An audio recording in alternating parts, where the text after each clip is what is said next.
ഇന്ത്യയിലെ ഗോത്രവിഭാഗത്തിൻ്റെ ഉന്നമനത്തിന് ഒരു ഉന്നത കുലജാതൻ മന്ത്രിയാകണമെന്ന വിവാദ പരാമർശം പിൻവലിച്ചുകൊണ്ട് കേന്ദ്ര സഹമന്ത്രി സുരേഷ് ഗോപി. ശ്രീമാൻ സുരേഷ് ഗോപി കേരളത്തിൻ്റെ സാംസ്കാരിക തലസ്ഥാനമായ തൃശ്ശൂരിൻ്റെ MP-യാണ്. ശ്രീ സുരേഷ് ഗോപി ആദിവാസി ക്ഷേമവകുപ്പ് കിട്ടണമെന്ന് ആഗ്രഹിച്ചിരുന്നുവെന്നും ഉന്നത കുലജാതൻ വകുപ്പ് മന്ത്രിയായാൽ ഗോത്രവിഭാഗത്തിൻ്റെ വലിയ മാറ്റങ്ങൾ ഉണ്ടാകുമെന്നും പറഞ്ഞിരുന്നു.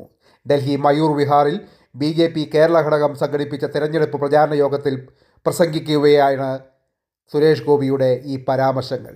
വിവാദമായതിനെ തുടർന്ന് ഇദ്ദേഹം ഈ പരാമർശങ്ങൾ പിൻവലിച്ചിരിക്കുകയാണ്. ഇതിനു മുമ്പും ഒരു പ്രസംഗത്തിൽ അദ്ദേഹം പറഞ്ഞിരുന്നു അദ്ദേഹത്തിന് അടുത്ത ജന്മത്തിൽ ഒരു ബ്രാഹ്മണനായിട്ട് ഉന്നത കുലജാതനായിട്ട് ജനിക്കണമെന്ന്. എന്താണ് ഇതിൽ നിന്ന് നാം മനസ്സിലാക്കുന്നത്? ഒരു ജാതി ഭ്രാന്തനാണ് അദ്ദേഹം എന്നാണോ?